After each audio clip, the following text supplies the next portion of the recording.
In 2006, Atlas Core was founded to address critical social issues by developing leaders, strengthening organizations, and promoting innovations through an overseas fellowship and virtual learning programs of skilled professionals from around the world.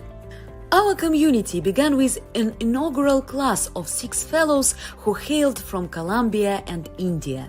In 15 years, Atlas Core has empowered 1,000 leaders from 104 countries, partnered with 300 host organizations, US embassies, and our network of supporters to multiply impact domestically and worldwide. Atlas Core leaders represent the richness of diversity, inclusion, and cultural awareness. Now, more than ever, we need to keep building bridges between social change leaders from around the world. During our 15th anniversary year, Atlas Core continues to engage social change leaders as fellows and virtual scholars. Our fellows serve in the United States and virtually from their home regions.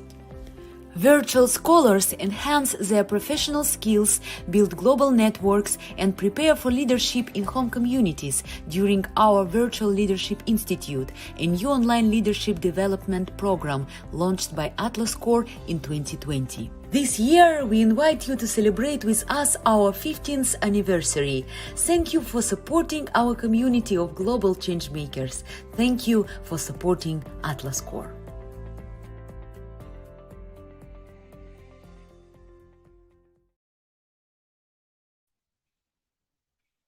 Hello to everyone joining us today. Thanks for hopping on. My name is Sarah McNaughton, and I'm the Partnerships Manager here at Atlas Core. I'm also joined by 2 of our Atlas Core leaders here. We have Fellow Zoya and Alumna Precious. So thank you to both of them for joining me today to talk about Atlas Core and give you tips for how to be a successful candidate for the fellowship. So today, I'm going to start by giving you a brief overview of Atlas Core and our fellowship program. Then we're going to talk with Zoya and Precious about their experience as Atlas Core fellows. I'll go over how to apply, what makes a great application. And before we close, there will be time for Q&A. So if you want to send your questions in the chat box, we will do our best to get to all of those towards the end. So thank you again to everyone who's joining. Here at Atlas Core, as you heard in the video, we are working to address some of the world's most critical social issues by developing leaders and strengthening organizations through training programs and a global network of skilled social change professionals. Atlas Core engages leaders committed to social change in 12 to 18-month professional fellowships at organizations to learn best practices and share best practices, build organizational capacity, and return home to now this large network of global change makers, of fellows and people that they met during their time at the fellowship. So during their time here in the US, fellows serve full-time at host organizations to address issues that complement their expertise. So they increase their leadership skills through this hands-on experience while also developing invaluable connections to learn effective practices in their fields. The fellowship is open to people worldwide who are not currently living in the US, have at least a bachelor's degree or the equivalent, and 2 years of professional experience, and are 35 years or younger. And so what I want to tell you about today is one of our special focuses for late 2021 and early 2022 fellowships. We're currently prioritizing applicants who have skill sets where there's a strong demand from our host organizations. So these leaders should have at least 2 years of full-time professional experience in either communications and marketing, partnership building and business development, monitoring and evaluation, data analysis, or technology and engineering. So if your experience falls outside of one of those skill sets, no need to worry, you're still invited to apply. But your wait times might be a little bit longer as we're prioritizing those skill sets right now. The full list of skill areas where we typically place fellows can be found on the frequently asked questions section of our website. So please feel free to check that out. There's a lot of good information there. This webinar today is going to highlight fellows and alumni whose fellowship focused on monitoring and evaluation roles. And so as a fellow in monitoring and evaluation, you may build frameworks, collect data, provide analysis, recommendations, create trainings to drive program design and decision-making at mission-driven organizations. Applicants to this type of role must have at least, again, that 2 years of full-time work experience in an area where you're using monitoring and evaluation or data analysis skills as your primary skill set. So for more information on specifically monitoring and evaluation or data analysis roles, you can find us at data.atlascore.org, and that's going to give you a lot more detailed information and some of the information that we're talking about today. So please feel free to use that as your resource as you're applying. So now we're going to hear from fellows and alumni who can speak about their experience in monitoring and evaluation roles during the fellowships. So hello, Zoya and Precious. I'm going to kick it off to you first, Precious. Give us your 5 facts that we always do here at Atlas Core. I'll remind you that's your name, where you're from, where you are currently serving or served at your host organization, social issue that you're passionate about, and a fun fact. So I'll hand it off to you, Precious. Thank you, Sarah. Hi, everyone. My name is Precious Jackdomi. I am an Atlas Core Fellow from Nigeria. I served at 6 spots in Washington, D.C. in the United States. One social issue I'm passionate about is child abuse. And a fun fact about me, I still love cartoons and I still watch Disney Junior with my kids. I'll pass it over to Zoya. Hi everyone, my name is Zoya Belmesova, class 38, and I am a fellow from Kyrgyzstan, first Atlas Core fellow from Kyrgyzstan. I serve at Transparency and Accountability Initiative, and I'm passionate about human development. The fun fact about me is that I'm totally a cat person, a cat lady. I have 4 cats, and their names is a different equivalents of the word cat. So yeah. I love that fun fact. That's a great one. I'm going to pass it to you again, Zoya, if you want to tell us a little bit about what you were doing before the fellowship and what made you want to apply to Atlas Core. Sure. Before joining Atlas Core, I worked at an international organization in Kyrgyzstan that focused on regional security issues. And I was a program officer there, which meant that I was very much involved in planning activities and monitoring and evaluation. And I had the 2 years of experience before applying to Atlas Core, but my entire career wasn't just focusing on monitoring and evaluation. So I had an experience in other areas as well.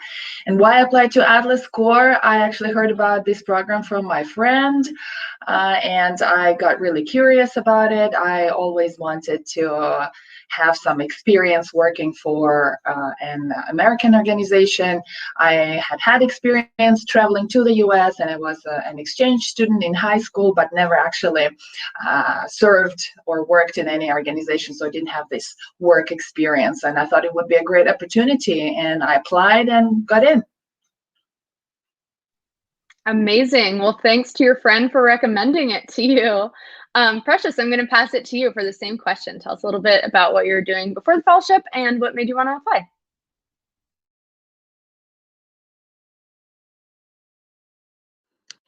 Before I joined Atlas Core, I was working in an international development organization, UKAID in Nigeria. We were focusing on a program around growth and employment in states within the country.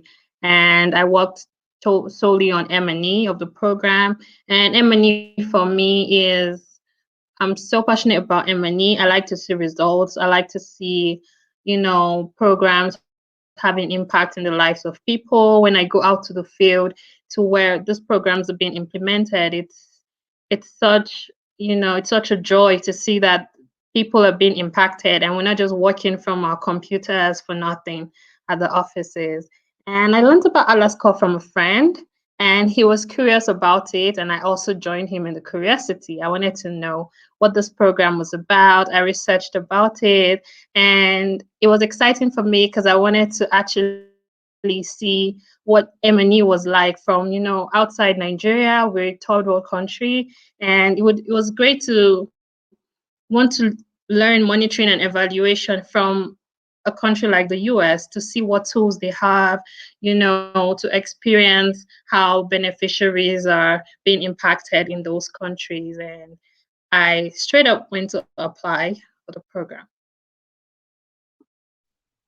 Amazing. Some great friends here. I love this. Precious, what was your role at your host organization? What were you doing there? Like before I came, I was working in the monitoring and evaluation of the program. Seed Sports is an organization that impacted, entrepreneurs and businesses, supported them to start up, supports them with grants and funds, provides them with capacity building on businesses and how to grow and how to get investors. And I helped in monitoring of those programs. I helped to monitor the impact of Seed Sports and the businesses at startups to understand if programs were actually helping their businesses and how much cost they were saving and how much investments they got, how much growth the businesses had as a result of the impact of SeedSpot. One aspect of SeedSpot that interests me is the mentoring.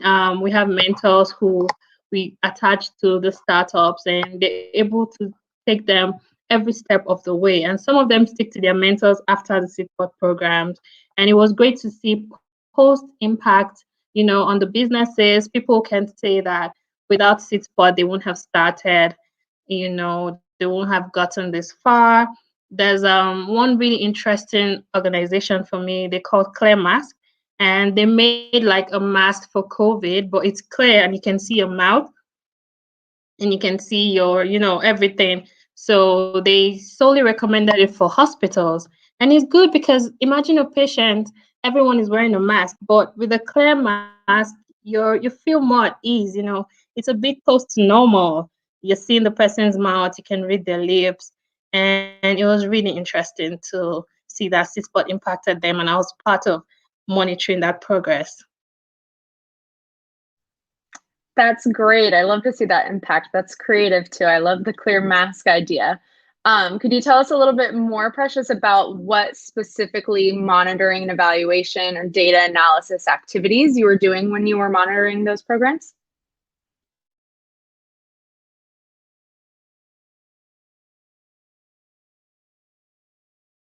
Yes, we had programs which we ran over time, and we engaged using tools like Salesforce, like Qualtrics. We conducted surveys to get respondents from our beneficiaries, and we ensured data management for the organization. Using different databases. We had a huge list of beneficiaries considering the kind of people we targeted, and it was necessary to make sure that we had great data analysis. We used our data for reports. We used them to source for grants and funds from various organizations, and we're able to produce charts and show forth the impact in very interesting ways. Those are some of the roles I played. I also supported programs with ensuring that people got to everything that they needed for their program, logistic wise. It was a huge challenge switching to virtual when COVID struck, but we're able to manage. And the great thing with M&E is that because you work on databases and systems, it wasn't such a huge challenge for us. We're also able to continue our work, getting information and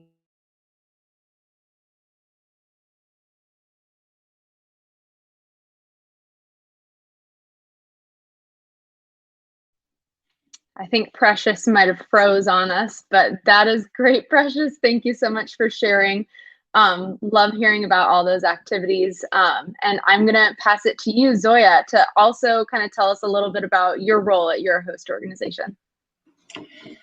My host organization is a very interesting type of an organization that I had not really heard about before joining Atlas Core. So basically, it's a collaborative of major funders in the US who work on transparency and accountability issues around the world. So basically, they provide grants to civil society organizations around the world to help promote transparency and accountability and fight corruption. So these funders decided to come together and learn from each other and from each other's experience to improve their grant making practices. And I am serving at the secretariat of these 7 funders. And it's a very small team. It's only 4 people, including the fellows. So there is a lot of different things going on, and there is a lot of interesting activities taking place at different times. So I am monitoring, evaluation, and learning fellow there. And my responsibilities include monitoring the collaboration that happens between the donors. So it's very, very different from standard monitoring activities where you need to see what happens among the donors, and you need to see and monitor whether what they're doing and how they're interacting with each other is going to help improve their strategies, their practices. We needed to develop a theory of change, then the monitoring framework. And when I joined Atlas Core and TAI, Transparency and Accountability Initiative, my host, we were undergoing the strategy change, the strategy redesign at that time. So I got to experience helping with the redesign and doing the new monitoring system. And at the moment, we are working on improving the system and focusing a lot on the learning activities. So what I am learning at the moment is that you have the monitoring activities, then you have evaluation, and then you get some findings and recommendations. And the next step is actually implementing these recommendations and findings to improve the work of the organization. And it involves different types of analysis. It involves arranging different types of learning activities. And a lot of my responsibilities at TI focus on these learning activities and helping design them, which can be quite challenging at times, but very, very exciting and something new to me. That's great. And did you learn any new software development skills while you are working still in monitoring and evaluation with your host organization? Of course. So obviously I need to work more in Excel now. And I also learned a qualitative analysis software called Deduce, which we use specifically on a project, COVID-19 related project. Wonderful. Great. Thank you for sharing all of that. And Precious, welcome back. I know technical difficulties come with the territory of being virtual these days, but we're glad to have you back on here with us. So I'll pass it now back to you, Precious. Would you tell us one professional accomplishment that you're really proud of during your time as a fellow?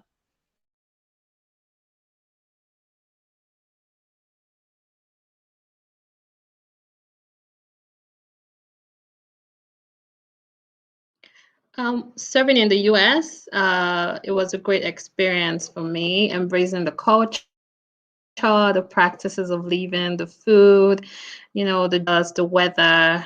And these were all like, part of my experience that I can never let go. It wasn't the coming to get to the office to get the job done. It was about embracing the culture and the new environment in the US. And this broadened my experience in my career because I also got to work in a different environment, a more stable and less complex environment that I was used to back here in Africa. And experiencing new tools and database management was also key for me. I worked in M&E international, but in the US, I worked more in the private sector M&E, which is not very common yet because you would is more focused in the international organizations than it is in the private sector. But SeedSpot was a private organization, and it was great to see that they used tools like Salesforce to strengthen their database management, and it was great for me. It also broadened my professional network to a global level. Now I have friends across the world. Zoya is in Kyrgyzstan. If I ever want to go there, it broadened my experience, even my network professionally. And I cannot say that I didn't love my experience as an Atlas Core Fellow. I would do it again. That's great. That global network is definitely one of my favorite parts, getting to meet people from all over. It's amazing. You kind of already started into my next question, so I'll keep it with you, Precious. If you want to add any other points about how you grew professionally because of this experience.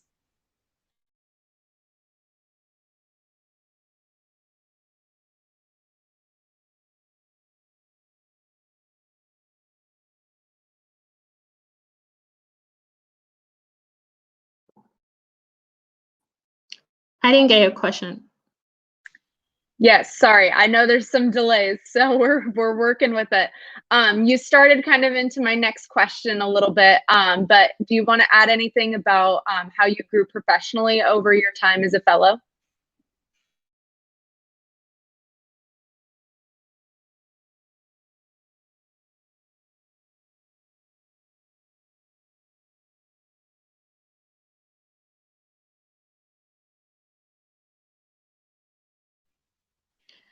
Yes, like I mentioned, working in SeedSpot was for me a different sector entirely. It was different from what I expected. You know, what you would usually get from in the international sector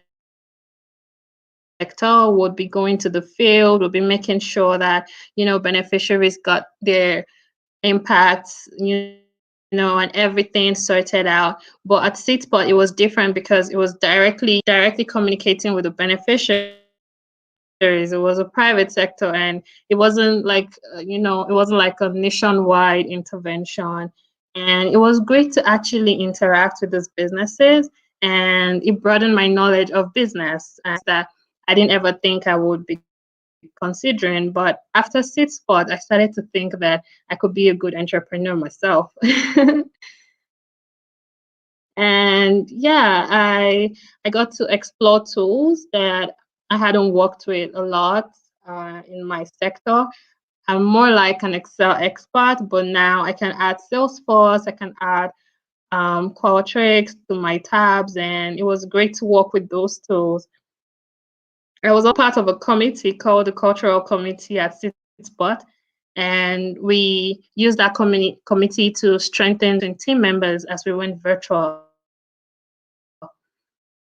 And it was great to actually get to know people over the computer. Most of my fellowship was virtual, but I loved every bit of it. That's great. That's a great impact to have on your host organization too. That's that long-term impact that we love hearing about. Zoya, I'm going to pass it to you for the same question. What's a professional, or how did you grow professionally because of your fellowship experience, and how are you continuing to grow professionally as you're still serving? Sure. It certainly has been a steep learning curve. As Precious said, that for her, working or serving at SeedSpot was a completely new area. for me as well. Serving at the Donor Collaborative was very new to me. I worked before in an international organization, but it was one organization. And here it's a collaborative of donors. It's 7 different organizations. And then they have this secretariat who is kind of the connecting point between them all. So it was very interesting. It took me quite some time to understand the whole structure of the organization, what they're doing, how they're doing things. And of course, it involved a lot of reading, a lot of exploring. And I'd say that one of the projects that I'm very proud of is my work on the COVID-19 monitor that TI issued to help funders trace what is happening in the world in the transparency, civic participation, and accountability space, and how COVID-19 is affecting civil society organizations working on these issues, and how funder practices are evolving in the COVID era. And so we had to trace and read a lot of information, go through a lot of resources that were publicly available to see what the trends were. And then we needed to analyze these trends and see what the emergent themes were, what emergent opportunities and threats were. And for that, we needed to use a special platform called Deduce, which is an analytical software, qualitative analysis software. That was one thing that I learned that I didn't know before, and we needed to work with consultants to help us with this project, and I was the team manager. So quite an interesting experience. And so I learned some practical skills working with platforms, as well as working with consultants. And I also am still learning in networking and how to communicate with different stakeholders. We don't work directly with beneficiaries. We work more with funders, and so it's very interesting to see different perspectives of funders at different levels. We work with director level, with officer level, and so it's a new experience for me as well, just trying to communicate with different types of stakeholders and convey messages to different stakeholders. So I would say that what my experience has been with Atlas Core and TI. That's great. Thank you for sharing that. And how has the fellowship enabled you, Zoya, to promote initiatives that you care about from back home during your fellowship? I am a member of Evaluation Youth Network.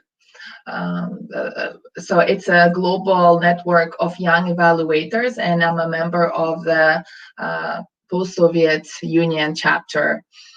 And my colleague from the network and I needed to conduct an evaluation of how this network is operating in our region.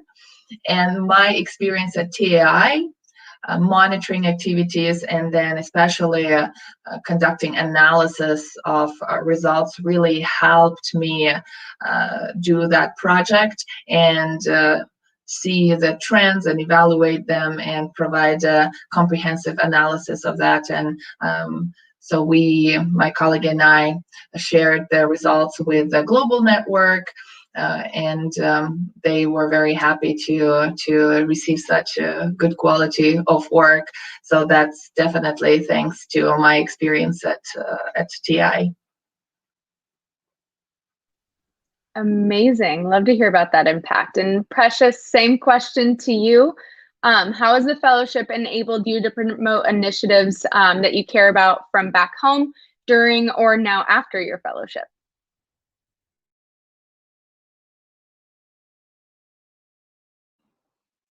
Yeah, back home, I can say that I have been involved in 2 evaluations of project, supporting them to design an M&E system. And it's been great because I've been able to get them to use like the new softwares and tools that I learned during my fellowship. I'm able to train people to use them. I'm able to recommend these tools to organizations, and they're international organizations. However, I have also been able to reach out to different private sectors, letting them know the importance of M&E and sharing my experience and how it can broaden them and help the organizations financially. And this has solely been what my fellowship impact has brought me thus far and ongoing. Currently, I'm supporting evaluation of a project in Nigeria. It's a competitive regional project in Africa, and it's been really great inculcating my new tools and working with them. It just made it easier for me. That's so great. Amazing growth. And Precious, now my last question for everyone kind of who's tuning in today, what's some advice that you can give to our monitoring and evaluation and data analysis candidates about the application process?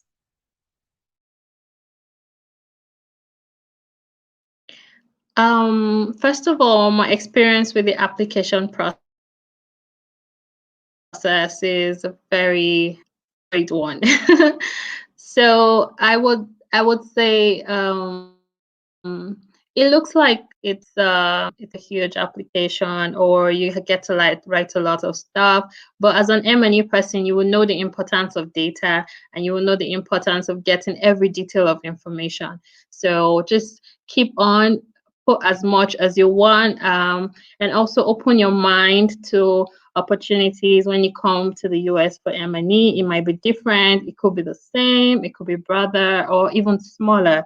And just don't get discouraged. The process seems long, but it's worth every single word you write in your application. I love that. Use your M&E skills as you're going through the application. Be detailed oriented. I think that's great. Thank you. Zoya, same to you. What advice can you give to folks who are applying as a monitoring and evaluation and data analysis candidate? Actually, I receive applications from people to review when they apply for the Atlas Core Fellowship. And I'd say that from reading these applications, I would recommend people focus on one particular area of expertise, in this case, monitoring and evaluation, because hosts look for fellows that have experience within this particular area. In applications I've reviewed, sometimes people try to show that they have experience in different kinds of areas, and then if there is an opportunity to serve as a comms person, then they can do that work, and if there is an opportunity to serve as a M&E person, they would be able to do that. And that way you can't really see what the skill sets are. Basically, like you're everything and nothing really. So I would say focus your application around M&E if you want to serve as an M&E fellow. But also, it doesn't mean that you need to only talk about M&E. You can talk about other experiences that you have in addition to M&E, but these should be complementary. For example, for my host organization, we do not really look for a strictly quantitative analysis type of person who is superb in Excel and superb in all the quantitative analysis platforms, because a lot of our work involves communication with stakeholders. It involves designing learning activities. And so we also look for people who have had that experience, who have worked in multinational organizations, who have experience communicating and designing these kind of activities. So this is more soft skills and more qualitative analysis skills. So I would encourage people who have had some experience in monitoring and evaluation, but are not hardcore evaluators and do not have a lot of skill sets, to still apply and not be discouraged by the fact that there may be many people applying with more skills that they might have. Just know that you really want to get this experience and let that show through the application, and show that you have experience, you're excited about that, and you're excited to learn more new things, and that you are a well-rounded person who is ready to be immersed in a new environment. Yes, that's great. I always like to talk about fluidity in your application. You want it to tell the story of who you are, which kind of that focus on your main skill set. You want there to be a common theme throughout. So I think that's a great advice. Thank you, Zoya. Now I'm going to kind of talk a little bit more about how to apply. So the application is live on our website, and you can find all the information I'm about to provide there. There's a lot of information on our website, so take advantage of it and use that as you're applying. So that application is live at apply.atlascore.org. It is a multi-step process, and the first step is to fill out that online application. So the application is going to require a copy of your undergraduate transcript or diplomas, 2 references, and we really encourage you to attach a resume or CV.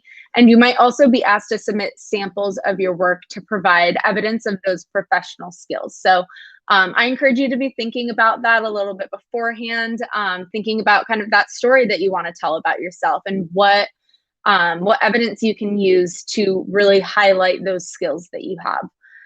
So that application is the first step, and if it passes our first round of review and you meet the minimum eligibility criteria that we have, then you move on to the next step, which is a Skype interview.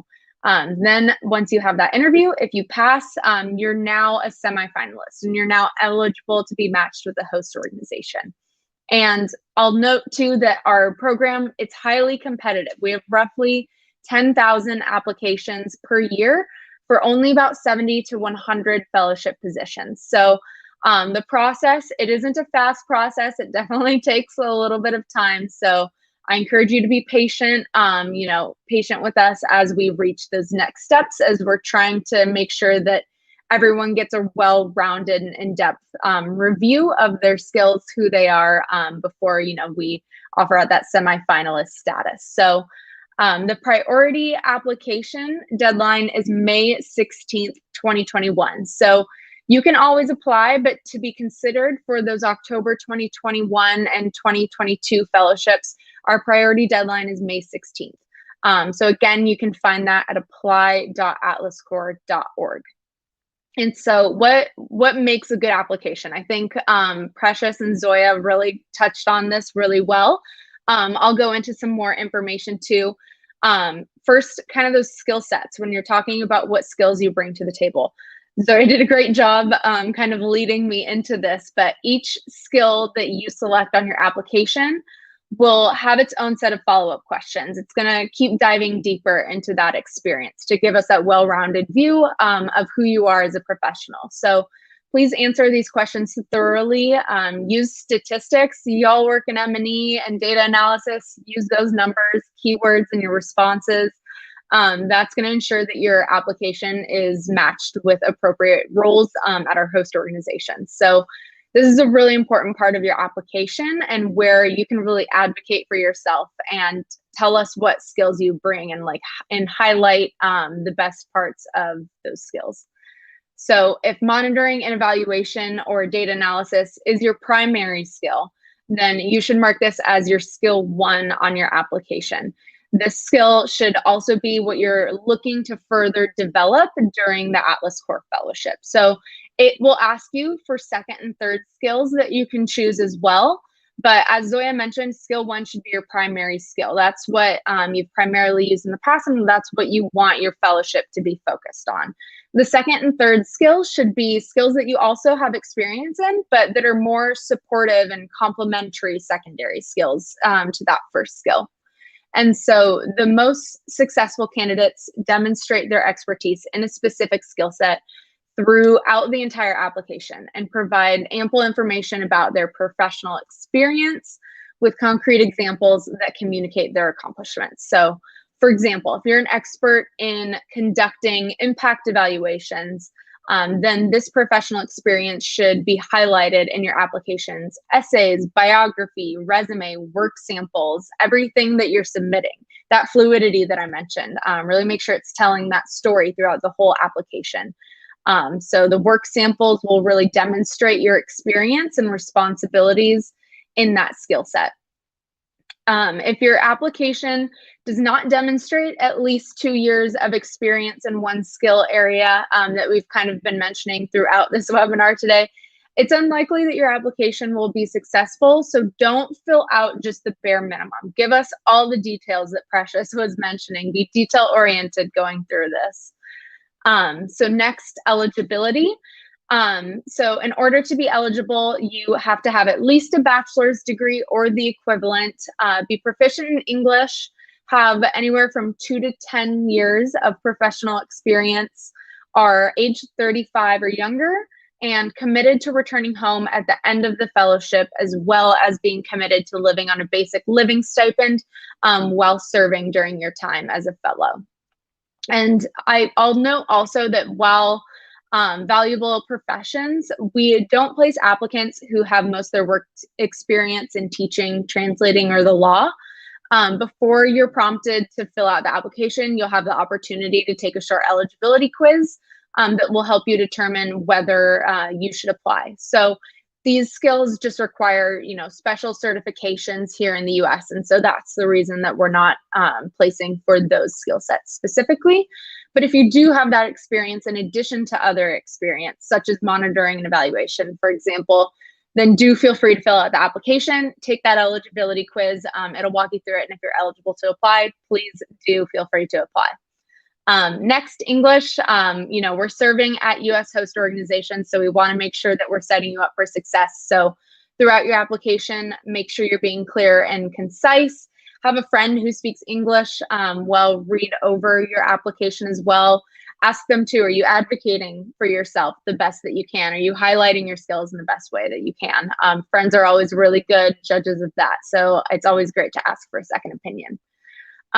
Last, but absolutely not least, is your bio. And for me, this is one of the most important parts of the application. So it's really important to write a really strong bio, since this is what we're sending to potential host organizations where you might be placed as a fellow. This is where you really, really want to sell yourself. You have 30 seconds. We call it an elevator pitch to convince a host organization to accept you. So what do you want them to know in that first 30 seconds? This is where I really want to see y'all advocating for yourselves, bragging, showing us not only your experience and skills, but what you've accomplished and contributed to your past experiences. This is the first thing that host organizations see. So make this really, really strong. So I know that's a lot of me talking about the application process, what makes a great application. But I want to make sure that we are taking time for all of your questions as well. So reminder, keep putting your questions in the chat box and we will make sure to answer them as we go through today. So let's see, I know that there's one question here about when does the fellowship start? So great question. We have 4 start dates throughout the year. That's January, April, July, and October.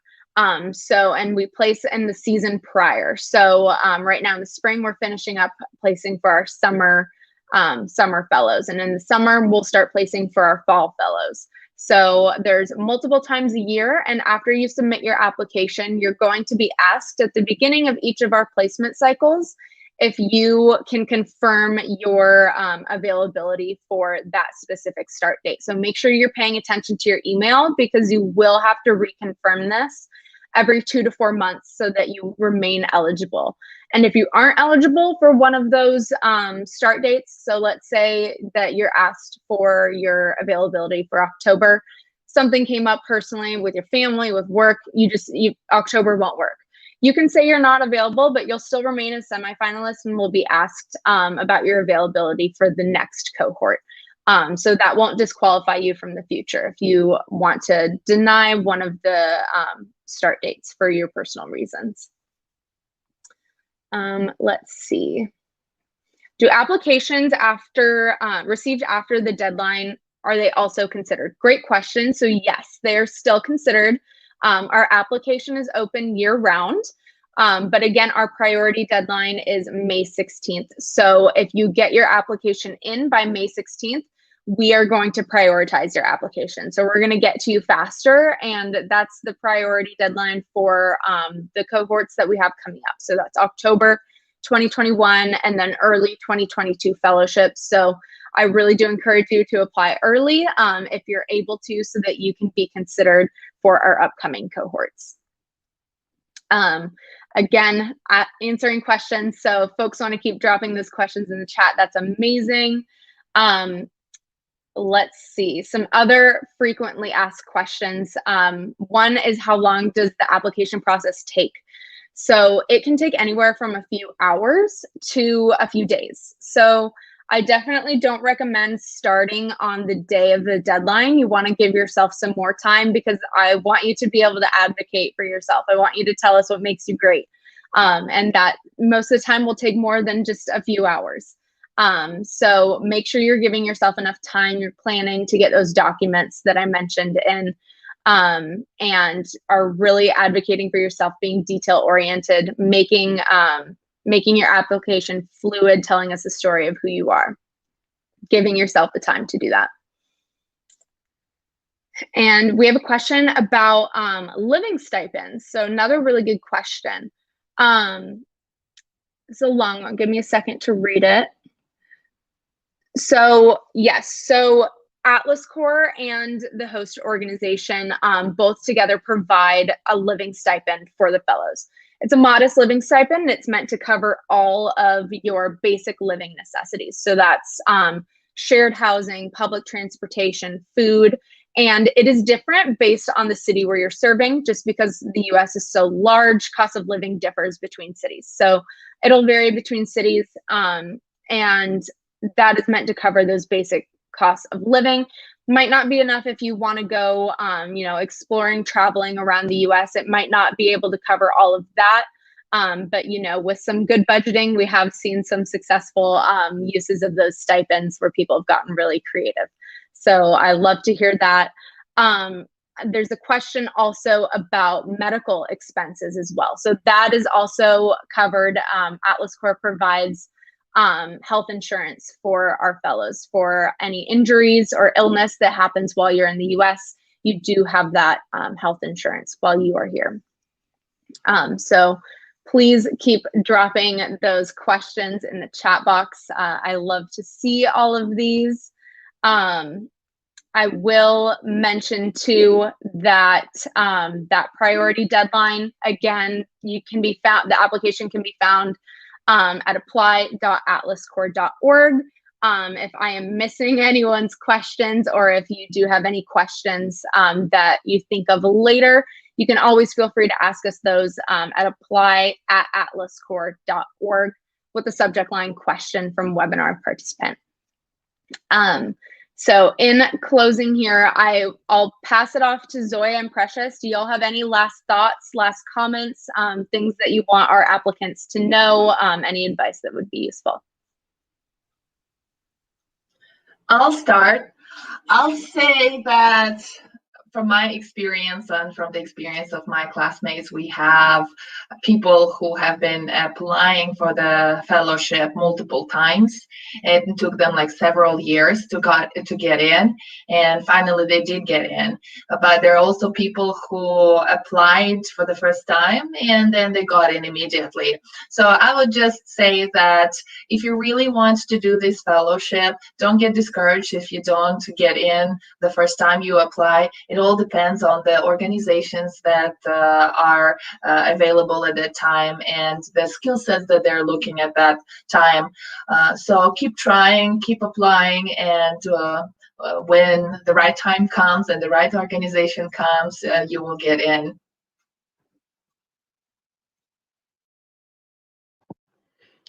Yes, very well. And just like Zoya said, I'm an example of someone who applied and didn't get in for a long time.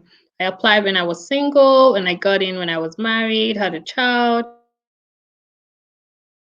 So you can imagine the span of time it took. But I think the most important thing is that you really want this fellowship. You put your heart into your application, lay out your skill set, and your application is the first interaction that the host organization in Atlas Core is going to be having with you. So it's important that you really, pour your heart out and be detailed and, be as specific as possible and be willing to return back to your home country because it's also very important. Um, those are my last words, and yeah, thank you. Great. Thank you for that. We did have some more questions come in while y'all were giving that great advice. So I'm going to make sure we answer these last ones here as well. So there's a question about, I hold a senior level position as M&E coordinator. Can I still apply, or should I be in a lower position? That's a really good question. There's no limitations to the seniority of the level that you have right now. The qualification I would be thinking about is that age. So are you 35 years or younger? And if that's yes, and you meet the other basic requirements, then yes, I definitely encourage you to apply. If you still have any questions about whether you're eligible, there is that eligibility quiz at the beginning of the application. So encourage you to take that quiz just to get that, that definite answer. And then if the answer is yes, it will prompt you to apply. So definitely still encourage you to apply. Another question, is there any requirements regarding vaccinations? So really good question. As is with COVID, as we all know, things are ever changing right now. No, there are no vaccination requirements for the fellowship. I will say too that if you do come to the US, anyone on US soil is eligible to take the vaccine. So if you do become a fellow and you want to get the vaccine while you're here in the US, you do become eligible to get the vaccine here. Another question, do all components of the application have to be submitted by May 15th? So yes and no. If you want to be considered by that priority deadline, have your application prioritized for our upcoming cohorts, then yes, get all of the components in with the exception of your references. So your references don't have to be submitted to start going through the application review or through the interview. But you do need to make sure that those get in a timely manner to be considered to be a fellow. So those recommendations don't have to be in by that date. As long as the application is, then you'll be considered for that priority deadline. But I do recommend making sure that those get in a timely manner as well. If you submit the application after that deadline, no problem. The application will still be open. You just might have longer wait times than if you were to get it in and submitted by May 16th. And then it looks like our final question here is about how can I provide work samples of reports that I've drafted. So it'll ask you throughout the application. Like I said, you'll select your skills, and then it's going to be there's going to be follow-up questions. And so once it comes time to upload those work samples, it will prompt you and it will say, please provide links or a PDF document of your work samples here. So before you get started, kind of think about, and it sounds like you already are thinking about, what reports or examples of your work you can use to highlight your experience. And then it will give you that prompt to be able to upload those. So thank you again to everyone for those questions. In closing here, as we're kind of running out of time in these last 5 minutes, I do just want to say we're going to start reviewing applications soon. So if you want to be considered for these upcoming cohorts, apply early. As our fellows mentioned, it takes several months and maybe even longer to get through the very thorough and competitive application and selection process. Again, I recommend to be patient. It does take time. Everyone's a little bit different too. So just be patient. Good things come with time. And this is the last webinar that we're doing as well. So you can find previous recordings at atlascore.org/events.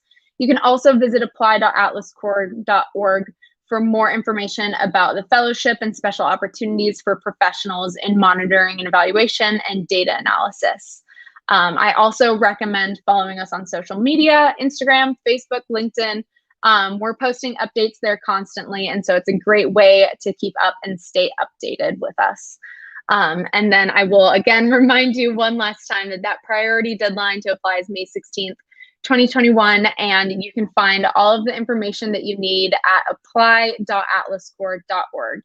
Give yourself enough time to be able to fully advocate for yourself. I can't stress this enough. I really want y'all to be able to highlight the skills that you have and show us what makes you great. I mentioned that the application can take anywhere from a few hours to a few days. So make sure to plan a little bit and kind of think a little bit ahead about how much time you want to be able to dedicate, how much time you need to be able to advocate for yourself. And since we receive thousands of applications each year, we really want to make sure each applicant gets a thorough review. So again, it might take some time to get through the process. So patience will be key in remembering that it does take some time. So thank you again to our fellows, Zoya and Precious, for joining us today.